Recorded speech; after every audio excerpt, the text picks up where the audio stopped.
We are continuing with the chapter 5 of concept review.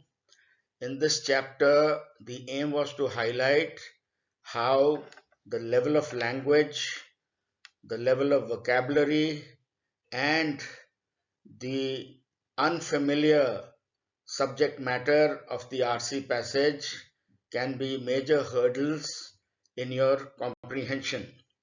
So we have had discussions on reading task 1, then reading task 2. Today we will discuss the reading task 3. The suitable title for this RC passage is that the funeral of communism will last for 30 years. Before we start reading the passage, let me give you a brief history of communism. You are all aware that communism came up as an alternative to capitalism. Capitalism in the early days of industrial revolution and in the 18th and 19th centuries showed its worst form of exploitation of labor. All the wealth was held with the capitalists, whose main aim was to maximize their profits. So they used labor as a resource, exploited them to the hilt. The working hours were extreme, the wages were low, the working conditions were poor. So obviously, an alternative which was pro-labor or pro-proletariat as against the bourgeoisie came up. So communism uh, took birth in Russia after the 1917 Russian Revolution, while Europe was still in the throes of World War I. So Trotsky and Lenin led the establishment of communism in Russia.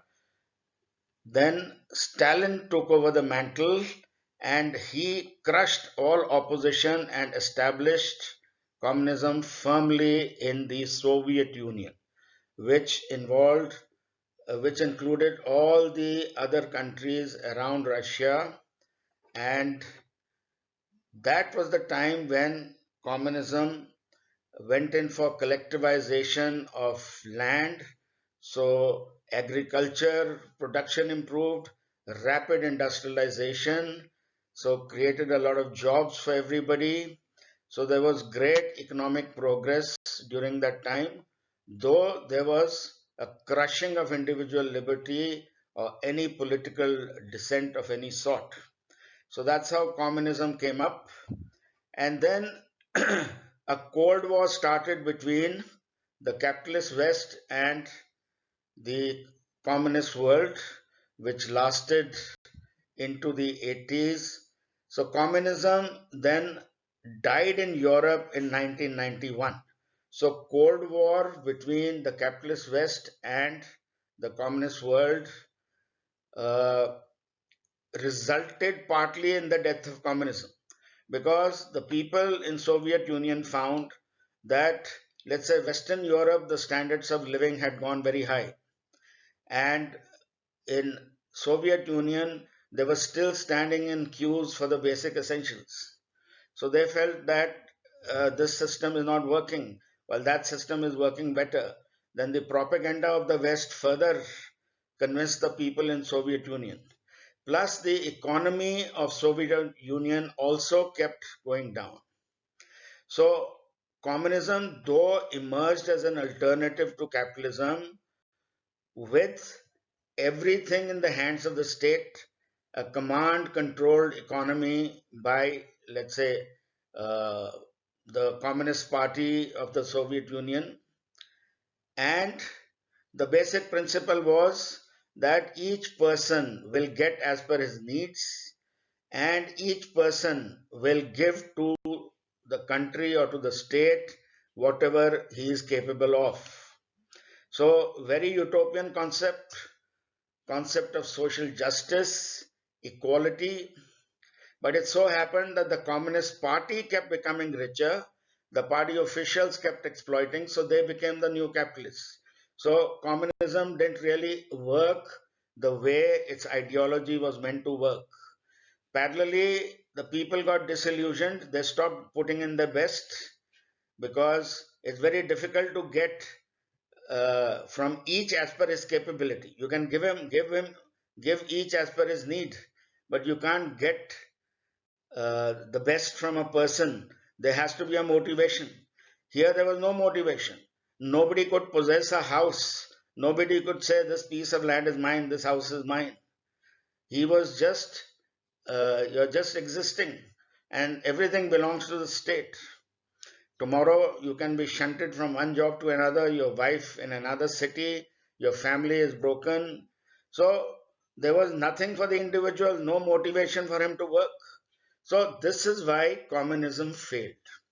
And the whole process in the 80s, 1980s, people realized that yes, it's not working. And officially, let's say by 1991, communism was dead. Officially, let's say dead. And East Germany and West Germany had reunited, and the whole Eastern Europe had been, let's say, free of the communist parties.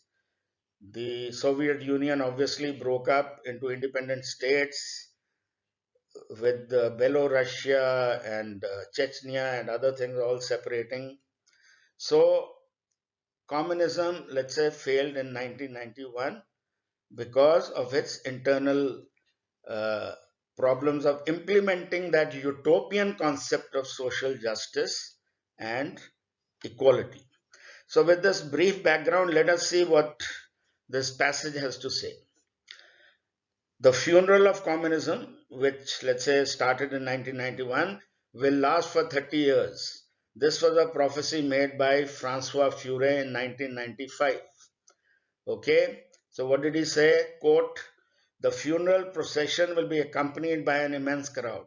That means there will be still a lot of, even after communism is dead in Europe, though it continued in, let's say, China, North Korea, etc.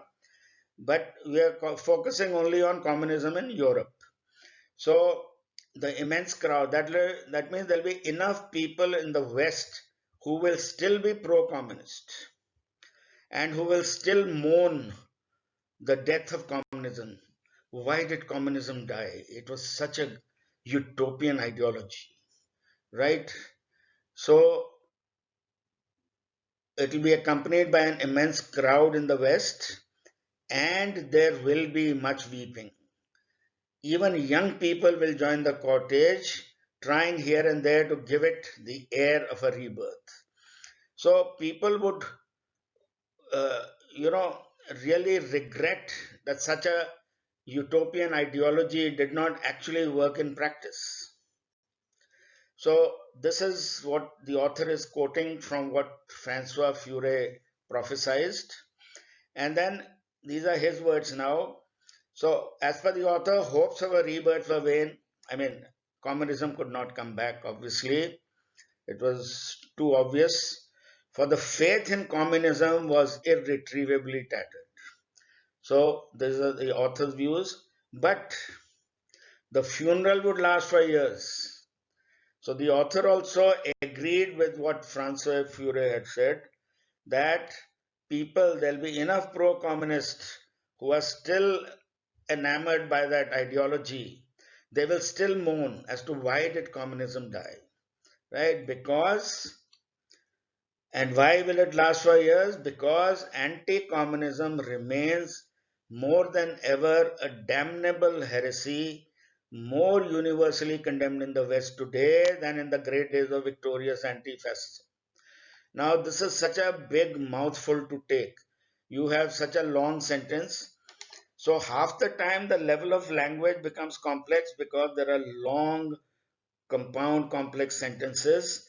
So, being unable to revel the meaning through these big sentences is one problem. The other again is background knowledge. So, let us see what is this anti fascism.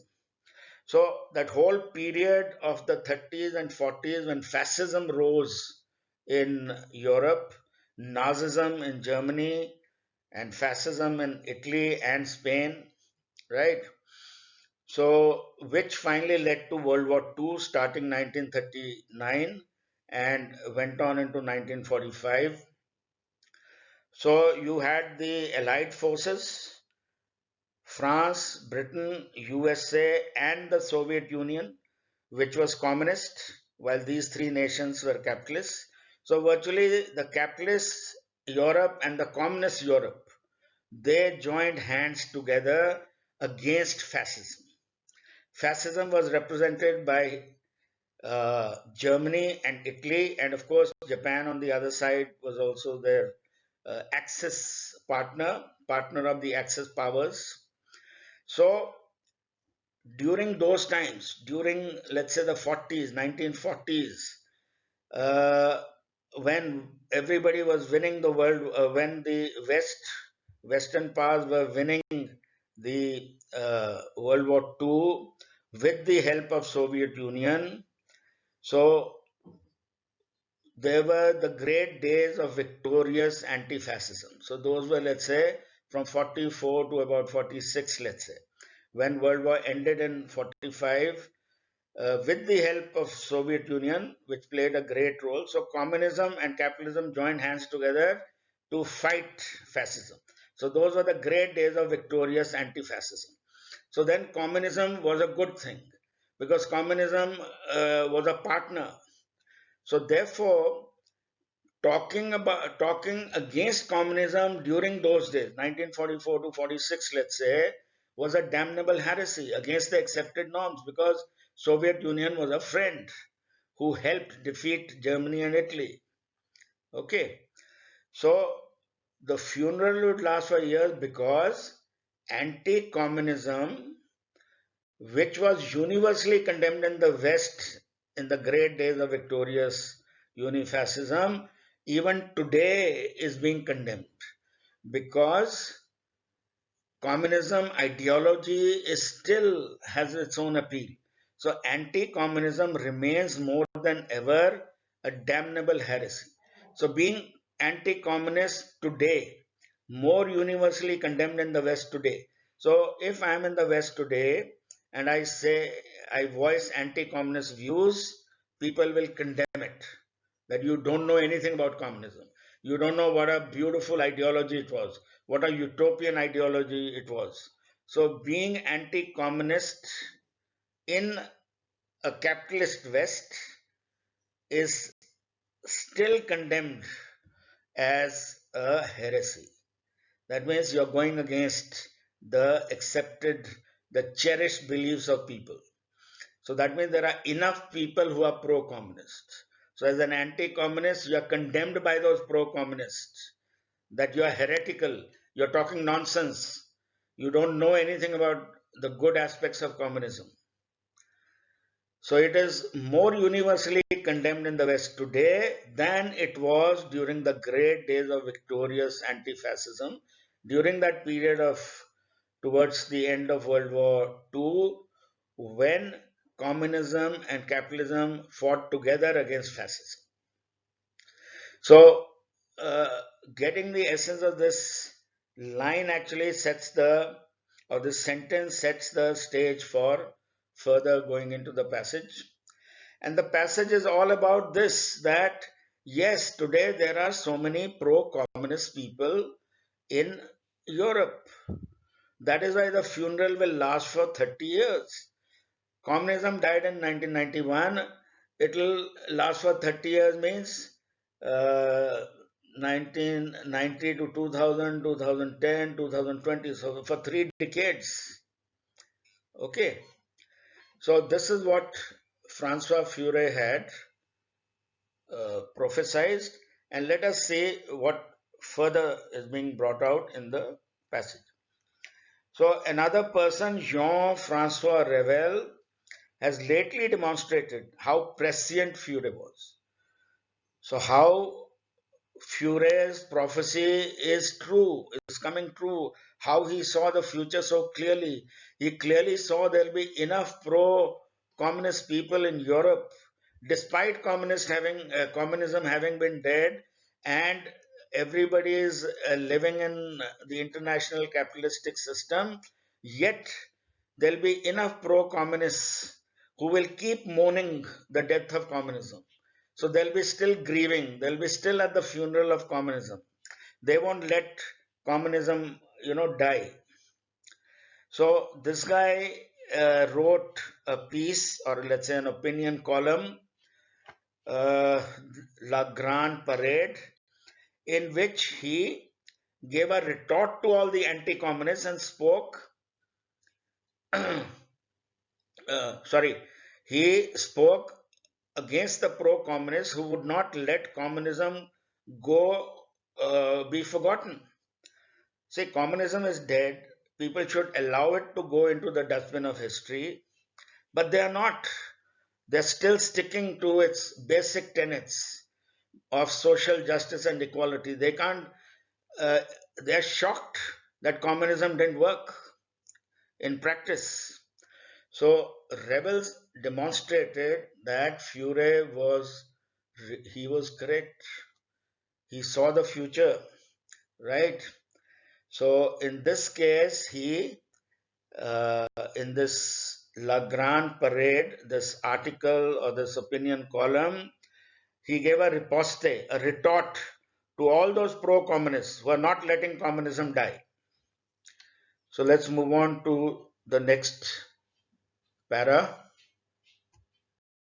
So continuing with what Revel had to say, he said that whereas in the 1990s, when 1991, let's say communism was officially dead, so communism or anything like that was definitely proven to be a failure. So people realized that it's a failure. But by 2000, we saw that people started finding excuses. They started forgetting all the mistakes that communism committed, how cruel it was also, how tyrannical it was, how individual freedom was crushed, right? And how individuals had lost the motivation to work for the state. And therefore, the economic growth rates had come down. There was nothing to motivate a person to give his best to the country because he got very little in return. All he had to do was stand in queues to fetch the bare essentials. So by 2000, that means about within almost 5 to 10 years of its dying, there were enough pro-communists coming up who were finding excuses or apologies why communism died, right? And they all started expressing a renewed belief in communism. So the pro-communists, as Francois Furet had prophesied that the funeral will continue for 30 years. So yes, there are enough pro-communists who are still mourning and grieving. So the funeral of communism is continuing, right? 1980 to 1990 was decidedly admitted failure of communism. People realized that communism is failing and it failed in 1991. Then came the next decade, the years 1990 to 2000, the decade of largely successful efforts to obliterate the lessons from the collapse of communism in Europe. So now you imagine how many double negatives are there in this sentence. So one is communism has collapsed. So what are the lessons to be learned? That communism was bad, it could not be put effectively into practice, it was too idealistic to work, it goes against human nature. So those were probably the lessons to be learned from the collapse of communism. But the pro-communists were largely successful in canceling out those lessons. So all the bad things about communism, which people should have learned, those were being obliterated. They were being counteracted with counter arguments and successfully. So the pro-communist lobby or the people, the mourners at the funeral of communism, were active and they were gaining a little dominance and ascendancy during this decade. So this is what Revel has written in that opinion piece of his to show how Francois Furet was right. He was prescient. He could see the future. He could see that communism, there'll be enough pro-communist people who will not let communism die. So one of the evidences in his article that Revel gives, nothing shows this better. This better means this aspect about communists, pro-communists, not letting communism die. Better than the reception since 1997 of the Black Book of Communism. So there was a book written, compiled by many authors to show all the crimes, terror, and repression that has taken place during communism, to show the ugly side of communism. So obviously, this would not appeal to the pro-communist. The mourners who are still in love with communism, they are not going to take this book lightly. So this book, they started reacting against it. So what was the criticism of the pro-communists against this book, which was basically anti-communist? So this was a book which had the infamies committed by and in the name of communism over 70 years around the world. Now, obviously, the pro-communists would respond to this. Now, next sentence again is a long sentence. And I just want to concentrate on the grammar structure a bit here. Clinically, factual, and amply documented. This work. So, this first appositive phrase. You see, most students I found were unfamiliar with such kind of sentence construction, which bothered them. They couldn't understand how the meaning is related. So basically, what this sentence is, what the author is saying in this sentence is that this work, which is obviously the Black Book of Communism, so he's praising it that it was clinically factual, that it didn't give any wrong facts, and documented amply with proper proof and evidence. So the book had all that. Yet, this book, the Black Book of Communism, was denounced by the mourners at the funeral, means the pro-communist, as an apology for fascism. So, this book showed how communism, more crimes, terror, and repression took place under communist regimes than under, let's say, Hitler and Mussolini and other fascist regimes. So, the pro-communist criticized this as an apology for fascism. And obviously, in France, there is a fascist, let's say, National Front who supports fascism. So they said this book has been written because this political party wants to, it is to favor this party so that they do well in the next elections. So this book is meant to support fascism as against communism. So the pro-communists call this book uh, to show fascism in a better light than communism, because there's a fascist political party which wants to, let's say, this book wants to favor that political party so that they do well. And these same mourners, these pro-communist people, they simply called it a fraud and an imposture. That means this book is a fraud, politically motivated, written to favor fascism and to intentionally show communism as worse than fascism, right? So this is evidence that pro-communist lobby or the pro-communist people are still strong. They have a strong voice. Anything anti-communist comes out, they immediately attack it. Now they have attacked it with many abuses. That emerges from here, the pitiful resources of invective already beggared. That means the whole, let's say, baggage of insults and abuses that are available to criticize, let's say, this book, right? All the worst kind of words that you can use, all that has already been exhausted. So what is left is fraud, imposture. So, or simply, so they're calling it a fraud or imposture simply because all the other गालियों का जब भंडार है वो already exhaust हो चुका है. जो भी गंदी से गंदी गालियां देनी थी वो दे चुके हैं इस बुक को. अभी केवल बोल रहे हैं बैड बॉय और it's a fraud, is an imposture, right? So this is proof, this is evidence that the pro-communists still exist in large numbers and they are powerful, their voice is heard, and this confirms that what Fourier had prophesied, that the funeral of communism will last for 30 years, is true. It's actually happening. There are enough mourners who are keeping up that funeral.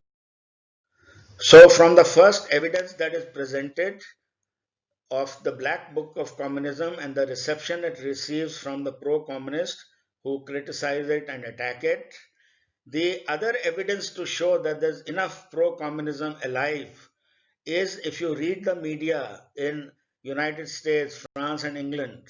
So there are pro-communist views and there are anti-communist views, and they're constantly, attacking each other, offering arguments, counter arguments. So they're very much alive. So this debate of communism, that whether so there are enough pro-communist people who want to keep the idea of communism alive. So let's see in the media in these three nations, what is the anti-communist view? So people who are against communism, they say that so many 70 years of so many decades of tyranny, you killed people, you repressed people, you killed whole, let's say, ethnic races, all in the name of utopia, that we are here to give you social justice and equality, right? So you are trying to create a balance sheet that on one side see all our crimes and on the other side see the utopia that we gave people, right? Obviously, the balance sheet is so heavily tilted against communism. There was so much tyranny and repression that whatever equality people got or social justice they got, that was hardly worth it. So they are saying, they are telling the pro-communists that you're still nostalgic about the Cold War when you were, let's say, virtually being successful as compared to capitalism, and you did provide a lot of good things for people, but at what cost? What kind of repression of people? What tyranny? So this is how the anti-communists taunt the communists. They're taunting them. Okay. So what do the pro-communists have to say in response? They say, "Arey, come on, leave that old stuff. You bloody capitalists have always been criticizing anti-communism. That's all you've done throughout the Cold War to bring us down, to show you're better than us. So are the capitalists bitter at losing their main job, stock and trade means you kept busy in anti-communist rhetoric. That's all you did, right? So are you bitter about losing now that communism is dead? There is no communism to criticize, right? So you have lost your main job. Now whom will you criticize, right? And are you capitalists still enraged by those? Those means the communists who wanted social justice, but admittedly did make generous errors, but they meant well. So here the pro-communists are defending themselves that listen, the communist or we communist, we meant well. We wanted social justice and equality for the people. We admit that yes, there were some crimes, there was some repression, there were labor camps in Siberia, right, during Stalin's time. But the ends were good. We all meant well. So this is how the pro-communists defend any attack by the anti-communists. This is all going on in the media. So this is again proof that there's enough academia, enough like in our JNU we have enough leftist professors. So here again in these nations there are enough leftist professors who support the left.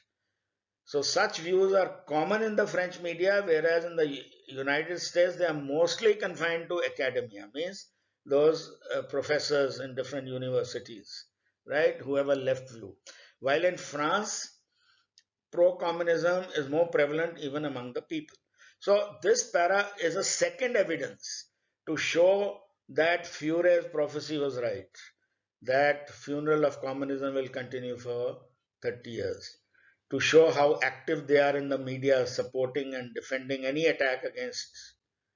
Now we come to the next para which talks of a third evidence to show. That Fourier was prescient. He saw the future clearly, right? Now, so in this, what happened? There is a literary scandal, right? There is a book written by Eric Hobsbawm, The Age of Extremes, which is obviously a pro-communist book, which can be inferred. So all French publishers, they said, yeah, we cannot translate into French because it's not going to sell. Why did French publishers think it was not going to sell? Because Parisian publishers En Bloc rejected as unsaleable this book in a country. So they thought in France, people were abreacting from long infatuation with communism. That people had been pro-communist for long enough. Now that communism is dead and its failures and all are known, people are now, the anti-communist feeling is coming up.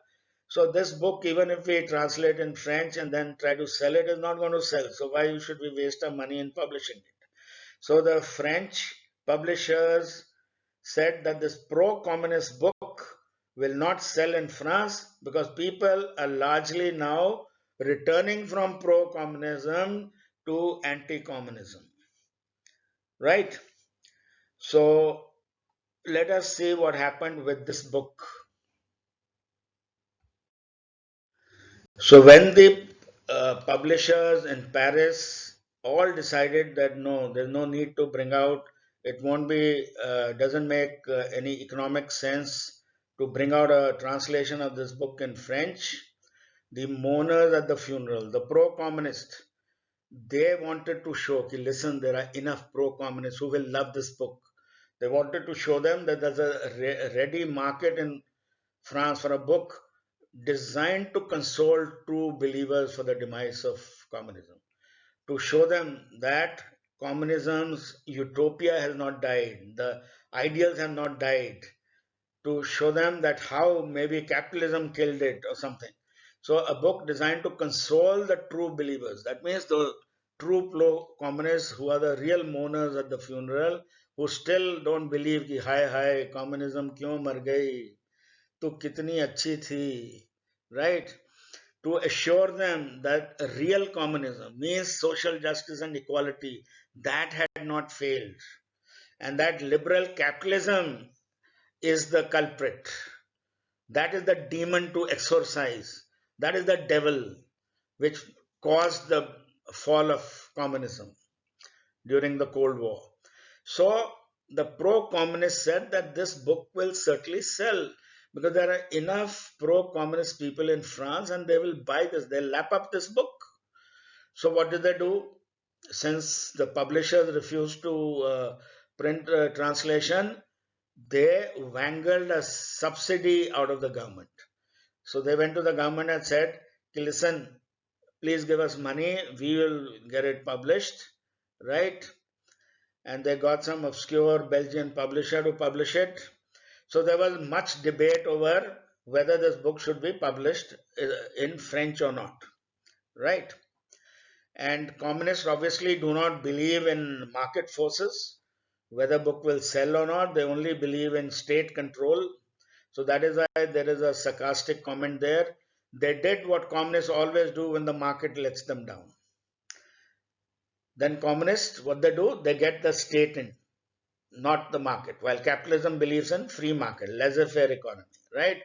So they wangled a subsidy out of the government and got this book published. So now what happened once the book was published? It actually started selling. So who was right? The pro-communists or the Parisian publishers who said no, it will not sell? So helped by the notoriety generated during this dispute, so this book became very controversial. Let's say a movie like Padmavat or something, there's so much discussion before the release of the movie that some people say, oh, what the hell, yeah, let's go and see what the damn controversy is all about. So similarly, there was a lot of notoriety generated during this dispute. So when the translation came out, it started selling well. So the story ends with everyone. Who is the everyone? The pro-communist who wangled a subsidy and got it published. They were saying, see, it's selling. How did you say it will not sell? And the publishers, they said that there's so much dispute over it that people are just curious to know why there's such a big deal about this book. Let's just read it to see what the hell it has to say. So that is why it is. Otherwise, people are anti-communist. A pro-communist book would not have appealed to them otherwise. Had this dispute and this notoriety generated by this dispute had not been there. So both are convinced that they were right. So with this, the passage ends. Basically, if you see what was the primary purpose of the author, to first show that there is some scholar, Francois Furet, who has prophesied that the funeral of communism will last for 30 years. And then the whole passage shows that yes, it is lasting. And there is evidence. One is the Black Book of Communism, which was anti-communism, and how the pro-communist bloody attacked it. Then in the media, there's this constant fencing, intellectual fencing going on between the pro-communist and anti-communist. Then the third evidence is this book, Age of Extremes, which again there was such a dispute between pro-communists and the publishers who felt that this will not sell because France is now abreacting from their pro-communist views and becoming anti-communist as the days go by. So there are three evidences that have been produced to show that Furet's prophecy in 1995, 4 years after communism died, he said, no, this funeral is not over. Don't think that communism is really dead. The real communism, the people who, the enough pro-communists who will keep mourning and grieving over this issue that communism has died in Europe for decades to come. So this was the essence of the passage. So now let's see the primary purpose of the author. Option 1, to highlight that the real communist ideology has a greater appeal than the capitalist ideology. Yes, to some extent among some people in Europe, but let's see further. To provide evidence of the strong pro-communist sentiment prevalent in the West. The West is capitalist, and yet there's such a strong pro-communist sentiment as prophesied by Furet. So 2 is the primary purpose because the whole paras are showing the actual evidence on the ground to show how pro-communists are so strongly reacting and getting the agenda of pro-communism pushed. So 2 obviously comes out as the answer. To prove that Furet's prophecy will come true, it has come true. They're only presenting evidence. To condole with the mourners, no, they're not agreeing that yes, communism was great. Yes, don't cry, please don't cry. It'll come back. China will again bring it back into the world in another form into Europe or something. So that's not what the author is saying. Now that we have been through the passage line by line and understood every aspect of what is covered in the passage, let us move a little faster over the questions. So 2, according to the passage, the funeral of communism will last for years because now why are pro-communist people mourning over it? Because they still espouse that same ideology, the ideals of equality and social justice and the utopia that communist ideology promised. So the real reason why so many people are still pro-communist despite it having failed on ground is clearly option 2. Communist ideology embodies such cherished ideals as equality and social justice. I'm not going to go through all options so that we can move faster. What evidence is presented in the passage for Francois Furet's prescience? Obviously, there are 3 things that were mentioned. The reception that the Black Book of Communism received from the pro-communist lobby, the intellectual fencing or the parry that is going on in the media in the United States, France, and Britain, and the literary scandal over publication of Eric Hobson's book in French between the French publishers and the pro-communist. So these three are evidence to show that there is a large pro-communist constituency still in the West, which is given in option 4, that there exists a large, but 3 provides the evidence. These 3 incidents or these 3 cases are what shows that such a strong pro-communist constituency exists in the West. Let's come to question 4. Which of the following best describes the views of the author as regards the mourners at the funeral of communism? That means the people who are pro-communist. Now, in this, we need to look at all the options because they're fairly close. Option 1 says they have been largely successful in keeping the faith in communism alive. Yes, maybe among themselves. They have successfully silenced the critics of communism. Maybe not. They are living in the glory of the past and in denial of the reality of the present. This really rings true and captures the essence of what the author had to say when he used the metaphor, the superannuated courtesans of the communist cause. That means when communism was young and beautiful, it had a great appeal to the idealism of people. This ideology was pure and utopian. But now, with passage of time, its flaws have all been revealed, and now, like a retired prostitute, communism has lost all appeal. There are no customers to take it.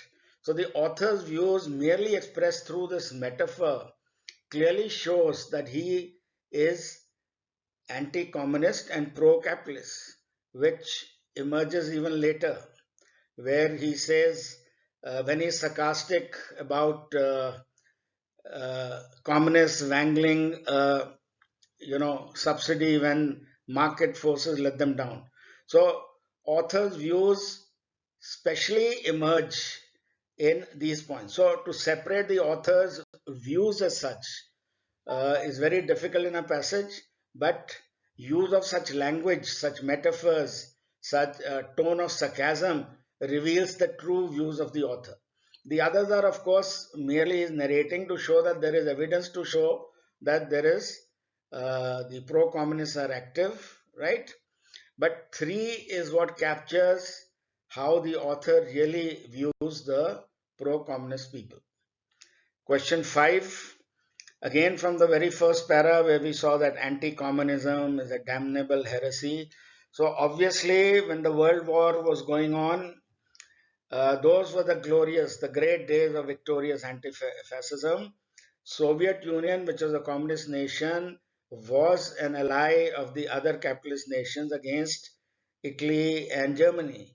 So against fascism. Fascism, which means supranational, hyper-nationalist, jingoistic, racist, based on the concept of superiorism of a race, a military dictatorship, absolute loyalty to the military dictator, a totalitarian regime. That is what is fascism. So communism then was a friend of capitalism against fascism, and obviously talking anti-communist then was a damnable heresy, because you don't want to go against the cherished beliefs of people. People thought communism was not so bad because they are, after all, allying with us to defeat fascism. So as compared to fascism, communism was good. Then option 3, Soviet Union, a communist nation, helped defeat. Yes, same thing. 4, the West was essentially pro-communist in these great days because fascism is what was so repulsive and repugnant that they never even looked at the flaws of communism then. So being anti-communist at that stage was not acceptable, was condemnable in the West. So 1, 3 and 4 support this, while the exception is 2, which is obviously a distortion, where anti-fascism was victorious over communism. Actually, anti-fascism was victorious over fascism. That's the point. All anti-fascist forces, both communism and capitalism, defeated fascism. So 2 is obviously the odd man out. Question 6, we've already discussed about the Black Book of Communism. So in that para, it said that pro-communists are denouncing it as a fraud and an imposture after they've already exhausted the pitiful resources of invected, which have been beggared, means which have been made poor by exhausting all the worst terms that are possible.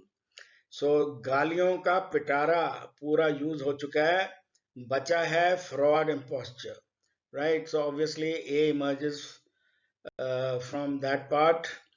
The book was allegedly intended to show fascism.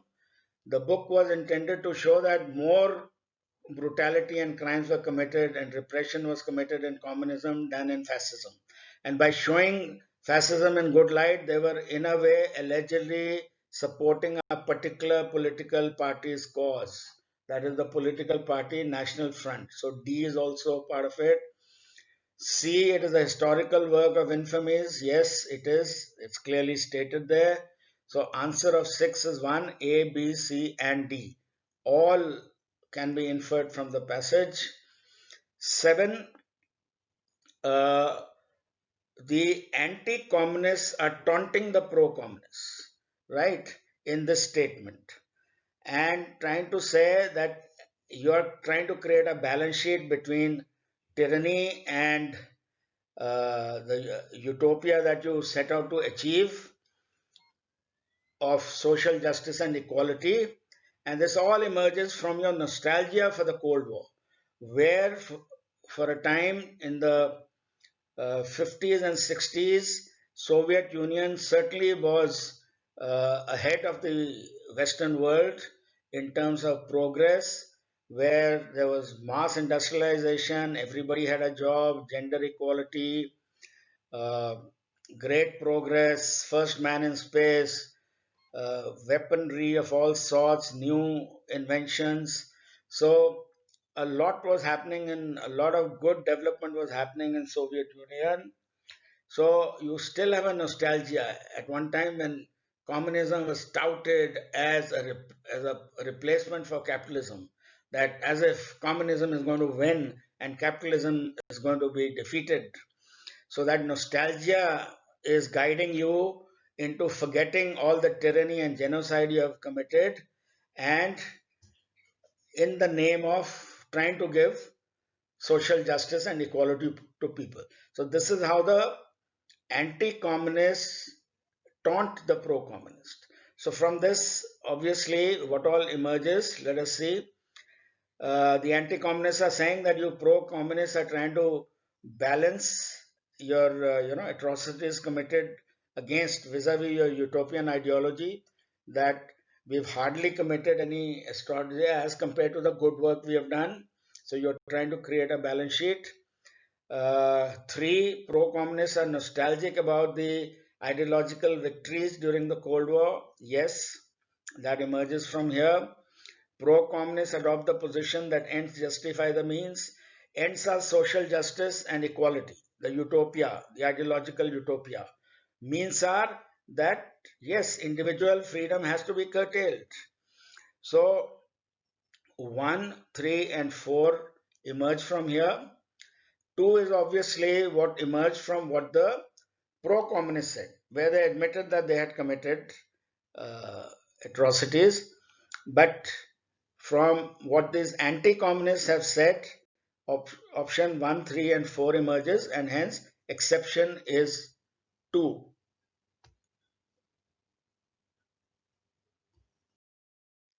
Question 8. Why did Parisian publishers refuse to publish the French translation of this book? That was clearly explained earlier, that because they thought that the French nation was abreacting from its long infatuation with communism. So people had been pro-communist for so long that now they were getting out of it, reacting against it, and becoming more anti-communist, realizing the flaws of communism. So publishing this pro-communist book will not such a pro-communist book will not sell. So therefore, 4 is the answer, because in their assessment, the previously repressed anti-communist sentiment was resurfacing in France after a long period of pro-communist sentiment, which is that infatuation with communism. So question 8, answer is 4. 9. Who is the author referring to everyone in the last sentence of the passage? Everyone refers to the two, let's say, bodies which tried to oppose each other in the publishing of this book. One was a pro-communist who wangled subsidy, got the book published because they felt that people should read this and know what is true worth of communism. So when this book started selling, they felt vindicated. They felt, yes, we were right. Parisian publishers who felt that this book will not sell because there's an anti-communist feeling in France, they also felt vindicated because they said this is selling only because of the notoriety caused by the dispute.